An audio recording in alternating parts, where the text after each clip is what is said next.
Hey all, Mr. Lepore here. I'm making this screencast to describe how Japan's geography impacts some aspects of culture and to also talk a little bit about ancestral and traditional Japanese religion and Shintoism. So let's just jump right in. I always like to pose the question, how does Japan's geography remind us of Godzilla? Well, if you look at the shape of Godzilla, it almost takes on a Japan-esque form and curvature. But let's look a little bit closer. When Godzilla walks, what happens? That's right, the earth shakes. And when Godzilla breathes out, what comes out of his mouth? That's right, fire. And what's on Godzilla's back? Spikes. Yeah, so Godzilla is mountainous, and Japan is mountainous, and Godzilla has volcanoes and earthquakes. Japan is, of course, an archipelago. That's a fun thing to say. Go ahead, say archipelago. Archipelago.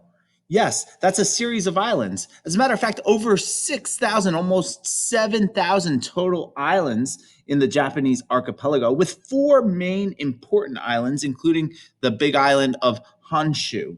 And it's important to realize that although the size of Japan geographically is the same size of California, it spreads out much wider than what California would be. As a matter of fact, if we were to transpose it over the east coast of America, it would go as far south as Miami and as far north as Canada and Halifax.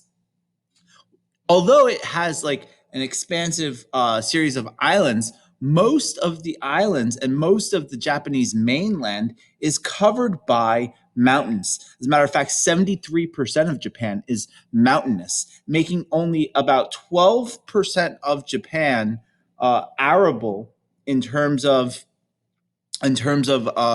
being able to farm. Not a very great geography for farming, and not a great agrarian geography. So we're going to need to talk about where Japan and how Japan gets its natural resources. But in addition, we also have to realize that Japan's population is concentrated in cities, most cities on the mainland of Honshu, and it's expensive to develop in mountainous terrain as well. So most of the human habitation is crowded, stuffed, and dense urban centers and urban areas in the plains, specifically the Nobi, Osaka, and the Nobi Plains and the Osaka Plains. Osaka Plains in Japan is where the city of Kyoto is, which was the original capital of Japan. And since then, the capital of Japan had been moved to, or has been moved to, the Kanto Plain and obviously to Tokyo, where 3 out of every 10 Japanese people lives today. So although Japan has a lot of mountains, there are some flatlands and plains to be aware of. But overall, we have to realize and keep in mind about 12% of Japan is actually arable, meaning that they can farm on that land. Japan is very vulnerable and very isolated, which is good and bad in the sense that it was very difficult. It's a very difficult country to launch an offensive against. The Mongols tried in the 13th century to invade Japan twice and failed twice. And it's a very difficult country to invade. So let's talk a little bit more about some of the geography here. I mentioned before earthquakes. There are four major fault lines or tectonic plates that intersect with each other, causing massive earthquakes and massive tsunamis. In addition, there are over 108 volcanoes that are active in Japan, and about 10 volcanoes erupt every year, causing some damage and danger. Between 1641 and 1853, Japan had little contact with the outside world. As a matter of fact, leaving Japan was punishable by death. So overall, we have to keep those things in mind when we look at Japan's culture. So, in addition to the earthquakes, it's important to realize that they've essentially become experts or very good at building structures that are earthquake resistant. I hate to say the word earthquake proof because I don't know if there is such a thing, but they are definitely earthquake resistant. Here we see some pagodas or shrines, and we'll talk in a minute about Shintoism and some of their rituals and some of their religious beliefs. But the older structures in Japan have withstood the test of earthquakes. For most people, structures that are homes and businesses and things of that nature are built in a way more ready and with the understanding that it's going to be destroyed and it just essentially needs to be rebuilt. Most of their home dwellings and things of that nature are built with the idea that these aren't permanent structures and they lack a sense of permanency, because it could get very expensive to rebuild after tsunamis and earthquakes and things of that nature. So let's talk a little bit about their religion, Shintoism.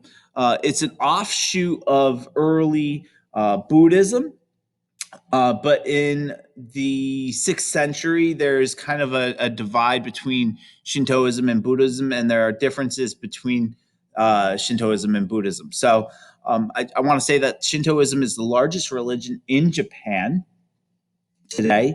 And it's viewed more as a way of life than it is like an organized religion. There's no official founder. There's no official texts or books that go with Shintoism. The goal and the overall goal of Shintoism is to be in touch with kami or spiritual energy, and Shinto is viewed more as being a way of life, um, and to be in touch with sacred spirits that are natural and that are ancestral. It's a polytheistic belief system, with Amaterasu being among the most important goddesses, and she is the sun goddess. And the royal family is believed to have been descendants of Amaterasu. Um, so that's very important to realize about their overall beliefs and religions. In addition, the practice of sumo wrestling is a ritualized sport over 1,000 years old, in which the sumo wrestlers wear these colorful garbs and garments.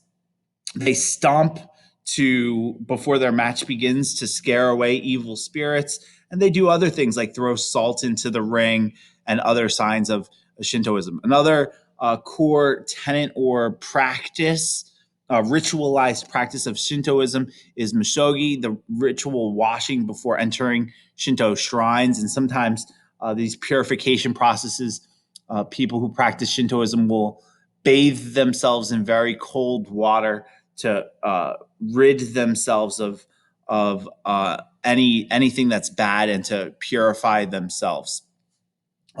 So that's a little bit on the religion. But overall, as we looked at some of their geography and some of their culture, it's really important to realize that Japan is, for the most part, although they're close to mainland China and things of that nature, by nature they are isolated. They were people of the sea, so they relied for a long period of time with this isolation. They relied on trade and conquest to get their resources, and even today they import. They're a huge importer of meat and energy. They import more than 50% of their meat source. They import more than 80% of their energy source. They don't have things like gas and oil and coal and energy sources. So they're a huge trader today. And when we think about Japanese conquest, that's essentially what led to many wars and fights, including World War II in 1940, when the United States issued an embargo and there was no trade on oil to Japan. That's why they invaded Pearl Harbor, and that's what brings America into World War II.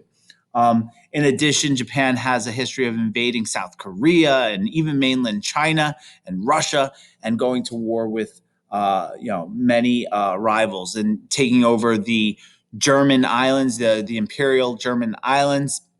The Japanese had a brutal military force that was aggressive in nature, much like a Godzilla.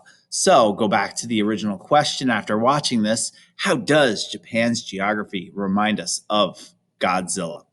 And going back to the original aim, describe how Japan's geography impacted culture. Hope all is well. Let me know what your obstacles are. Let me know if you need anything from me.